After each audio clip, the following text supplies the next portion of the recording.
And I use the term loosely. Hey, I'm out in the dirty shop today, and got a couple things to show you. The lathe,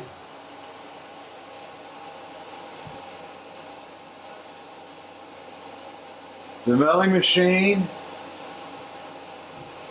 and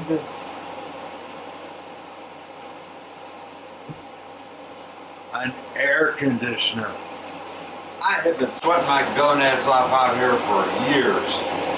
And, well, you've heard about the heat wave, I'm sure. It's still kind of early, but I expect it's going to be 103, 104 today, and I'm going to be working out here. This is going to make my life much happier. Oh, cold air is blowing. I feel it feels great. Anyway, what we're really here for today is this, the sandblaster. So I'm out here in a dirty shop.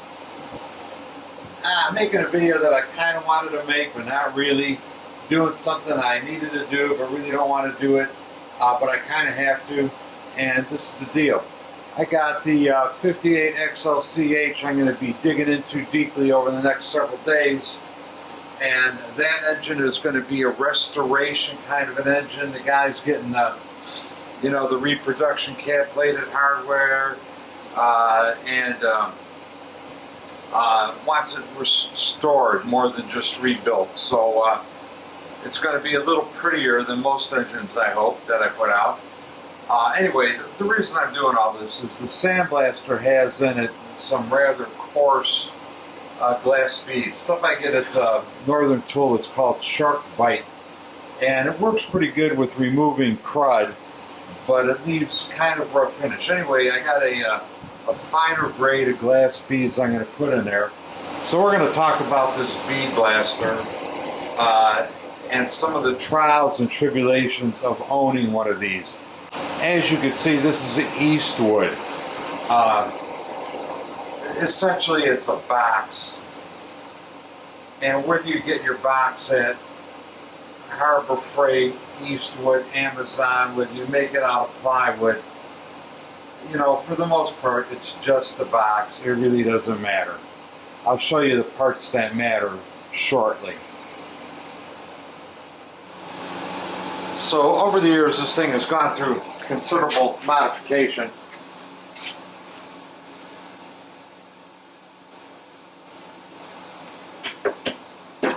One of the modifications was to cut a hole in the bottom with actually a kitchen sink drain pipe kind of a thing that I could put a stopper in, so I could pull the plug out of it and drain the sand, or the glass beads as the case may be.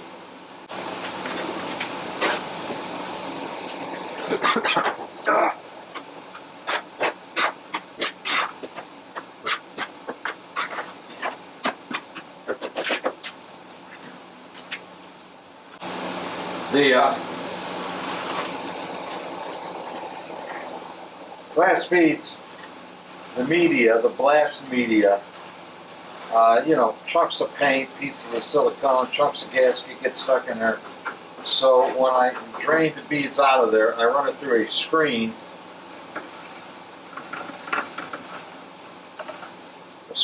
To filter the big hunks out of it. So, you know, I'm going to point out one of the first problems that I have with this thing, and have always had. You'll notice the sand is piled up around the edges and it's not flowing down. Well, there's a 1-inch hole in the bottom of this thing. You would think that, you know, the sand would just want to go down there, but it really doesn't want to go down there. It likes to hang on the side. I don't know why. Maybe the angles of the box need to be steeper. But number one problem I have always had it is the media does not like to drift down to the center. And one of the things I did to help solve that was there's an outfit called TP Tools, and they sell a vibrator, which I'll show you in a minute. The vibrator is bolted to the back of the blast cabinet, and it shakes it all a little bit. And you might be able to see now some of the media moving down to the drain hole. It should work a lot better than that, you would think. But it doesn't. And it's an aggravation I've had to put up with for a long time. You know, if you bang on a cabinet, you can make it go down. It'll help it along. And the thing that's particularly aggravating about this vibrator gadget is it vibrates now more than it ever did. I got pissed off at it, I don't know, 6 or 8 months ago. Took it apart and I got a chunk of lead, the biggest piece of lead that I could make fit on the flywheel on this thing, bolted on there to, you know, really give it some out of balance so it would shake good. And it doesn't do dick, really. It doesn't work any better than it did before. I mean, you can feel the cabinet vibrates more, but the sand still does not want to go down. How does this fucking sand defy gravity like this? I don't fucking get it, you know? If it was somewhere and I was, you know, falling down a mountain with the slope like that, I'd you know, you'd be heading right down the toilet, but the fucking sand won't fall down.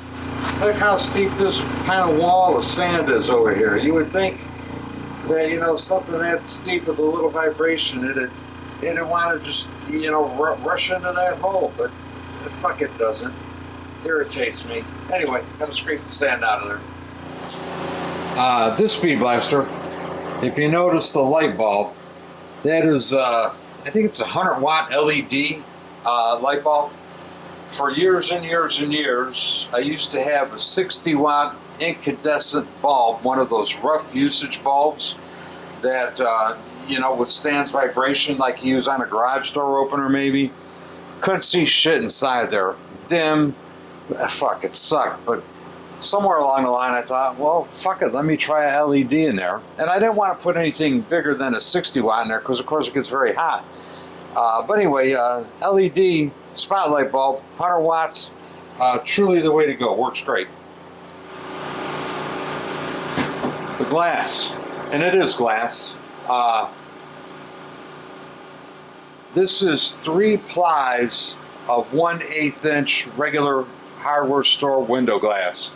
There's 3 plies, not because I'm worried about strength, but because if I'm bead blasting and the glass gets too frosted over to see through from the beads hitting it, I just take it out, peel off the bottom layer of glass, and actually I just throw it away, break it up, throw it away, and then I've got a fresh, clean surface. So I could do this 3 times before I got to go buy new glass.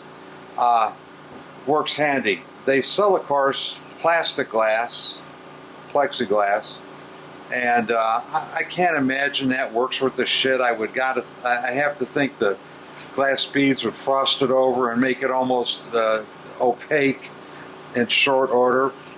They also sell plastic stick-on sheets that I've been tempted to buy. You put them on the inside. When the plastic sheet gets frosted over, you peel it off. And I'm not sure whether there's another one underneath it or whether you just stick another one on. You know, that seems kind of like a pain in the ass to me. This glass is cheap, and you know, once every year and a half I got to go buy more glass. It's not a big deal. Final note on the glass. Like I said, this is just hardware window store glass. I'm sure it should be tempered. You know, this glass will break into razor sharp fragments. And if I had my hands in the cabinet and, you know, I bounced a part up and it hit this, it could break, it could fall in, and it could easily sever a vein, I would suppose. So, you know, I suppose liability-wise, I should say get tempered glass. Of course I don't, because I'm cheap and tempered glass is expensive. So anyway, cheapo hardware store glass in here. Be careful with it. Don't use it if you don't have to. You know, I got to err on the side of safety and recommend you spend the extra money and buy tempered glass and go with that. It's safer. Either tempered glass or plastic, but plastic will be changing the sub bitches every other time you use the machine because the plastic will get frosted up. Anyway, old bead blast is cleaned out of there. Like I said, I buy usually this shark bite media from Northern Tool. Works pretty good. you know, it gets cruddy after a while, so every, I don't know, 3, 4, 5, 6 months, I pull the plug, sift all the big chunks out, pour it back in, add some fresh. That's just what I do.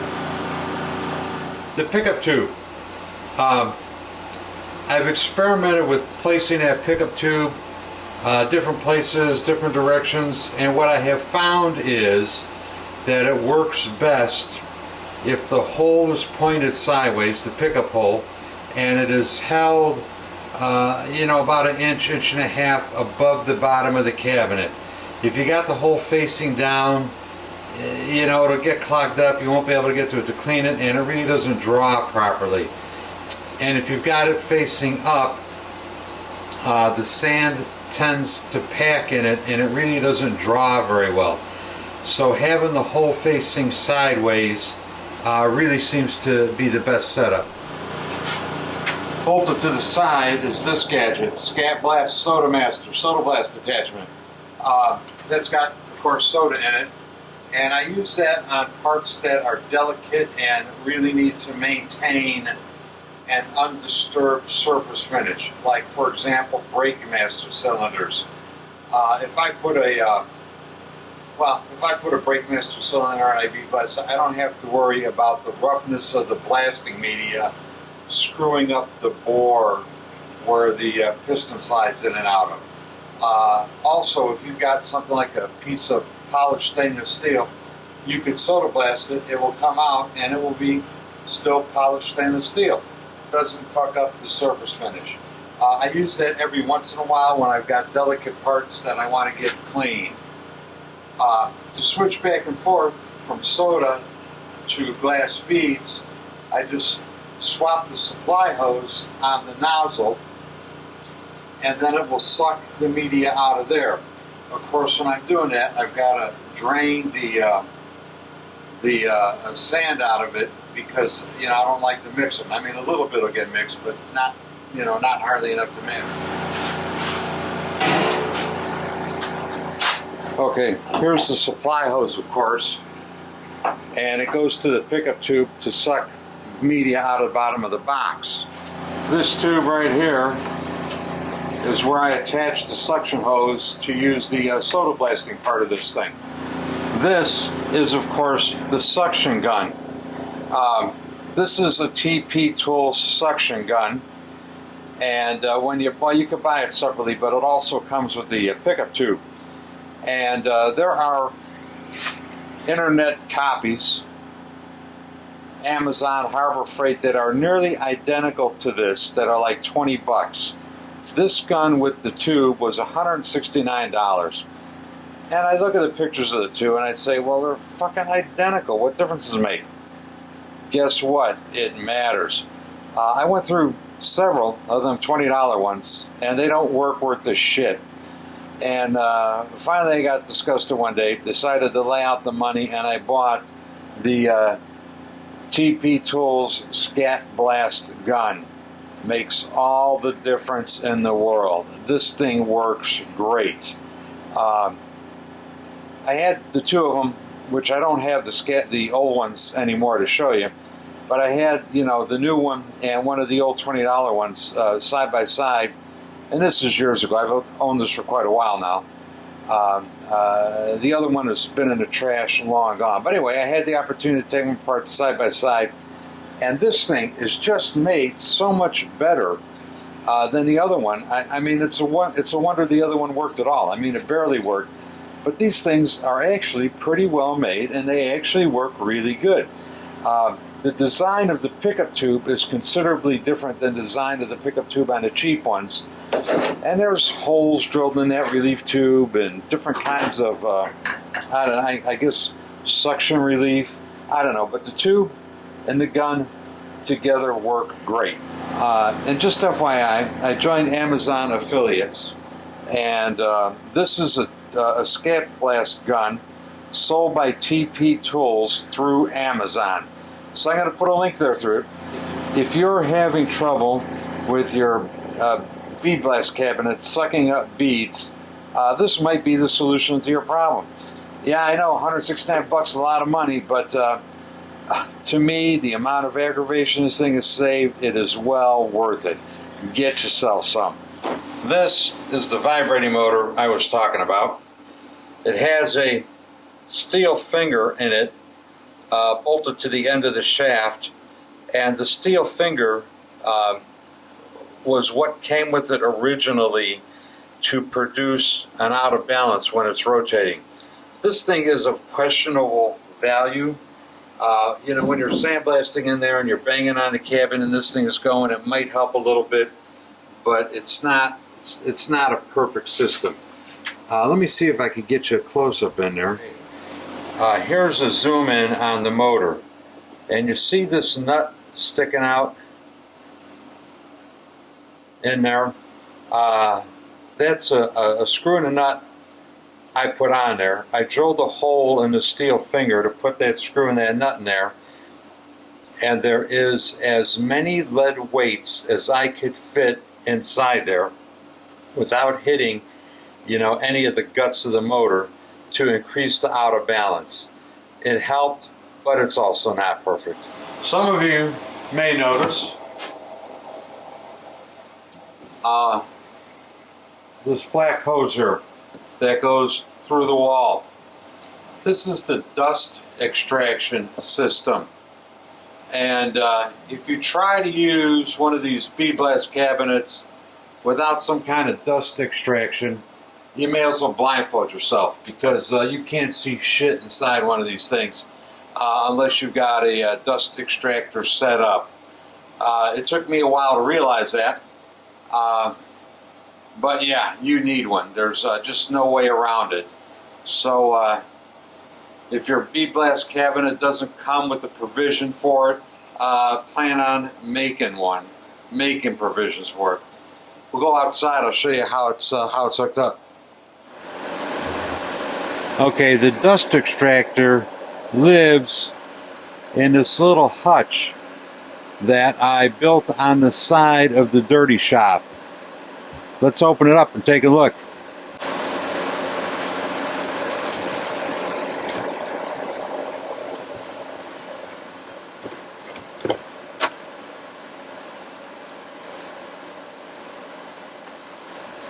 The hose on the inside goes into that cyclonic separator on the top shelf. That's one of them Oneida dirt devils, I think they call it. The vacuum source is, of course, the shop vac down here. If you're going to do something like this, you need a HEPA filter on the shop vac in order to keep the grit from the sandblaster from getting sucked into the vacuum motor and ruining the vacuum. Without the HEPA filter in there, the vacuums don't last long. This has been set up and running this way for, geez, I don't know, probably 10 years. While I'm doing the sticking around here today, I'm going to empty the dust bucket, I'm going to empty the vacuum, and I'm going to change the vacuum filter. That filter's been in there for many, many years, probably 10, 12 years. I clean it somewhat frequently. You got to keep on this because there's a lot of shit gets in there pretty quick. Alright, here's my 2 buckets of crud. This is the dust separator, and you can see how much it separated out. And this, of course, is the bucket on a vacuum. Virtually none of that shit made it into the vacuum. So the separator works great. And the less shit you have going through here, the less likely it is that you're going to damage your vacuum motor. So very happy with this. For a long time, this setup was bolted to the side of the bead blast cabinet. Well, the dirty shop is pretty small, takes up a lot of space, plus it's noisy as all hell. So to recoup some space, some work area in there, I built this thing on the outside. It moved the sound outside. It moved the potential mess from this shit outside. So I would make the dust separator as far away from the cabinet as I can, just for working comfort. Moving this cabinet outside really made all the difference in the world. Bead blasting is never fun, but moving that cabinet outside made it a lot more tolerable. We're going to change this filter just because it's old. This thing is, like I say, probably been here 6, 8, 10 years maybe.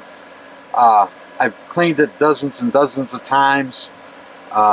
It is water washable. You could just take this to the hose and wash it off, and that works pretty good. But as old as it is, I think it's just, you know, deteriorating. Here's a new one. This is a HEPA.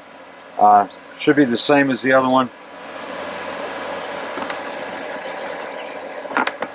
Okay, to keep the, well, to prolong the life of the filter, which this one may last me until I'm dead. I bought one of these pre-filter things to hang over. We'll see how this works out. So maybe instead of, you know, cleaning the whole filter, I could just take the bag off and wash it off and call it good to go. Anyway, we're going to try this out, see how it works. Hopefully it won't destroy the efficiency of it. The HEPA filters are somewhat expensive. I think I paid $40 for this. The filter bag was, you know, I don't know, $5, $10, something like that.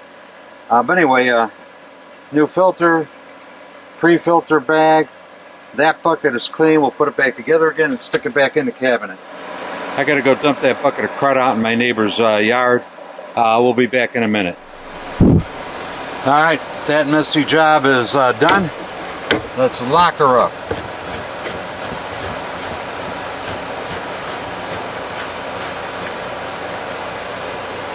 Good for another 5-6 weeks, maybe 4 or 5 months, if I'm lucky.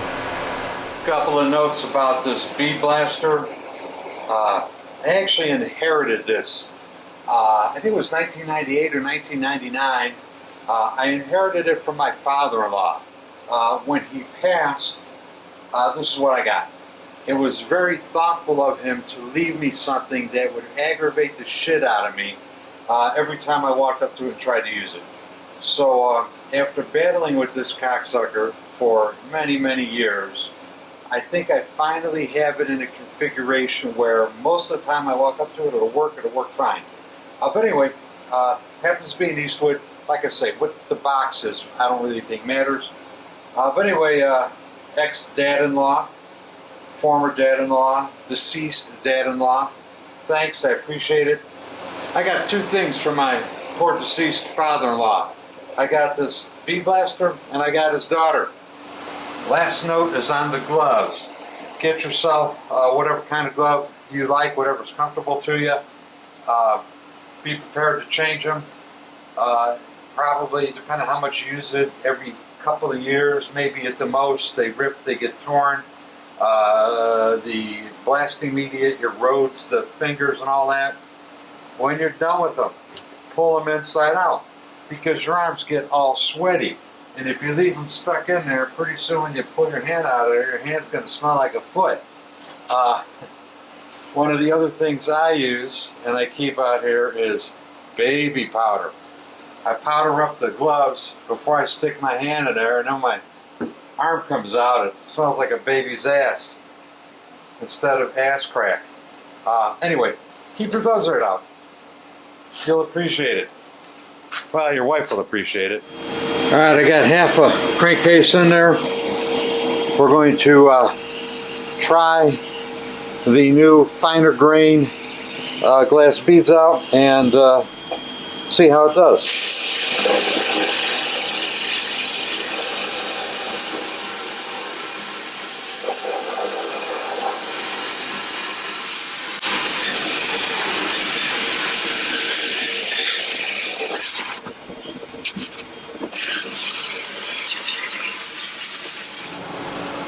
Yeah, finished product. That new glass bead mix I got really produces a nice, smooth finish. That's pretty much exactly what I was looking for. This is going to be a restoration rebuild, so it needs to look as close to original as possible. And I think that finish nails it. I'm happy with it. Good. Let's close out these videos on this sandblaster. We'll take one last look inside the blast cabinet over here, and I'll give you an idea of what the sand is like. Oh, what the fuck? Look at that shit. Oh, what the fuck? Look at that shit. Well, I guess that can only mean one thing. Get yourself a sticker, get yourself a coffee cup, join me on Patreon, get some of my Amazon affiliate products, and I am out of here. Thanks for watching. We'll see you next time.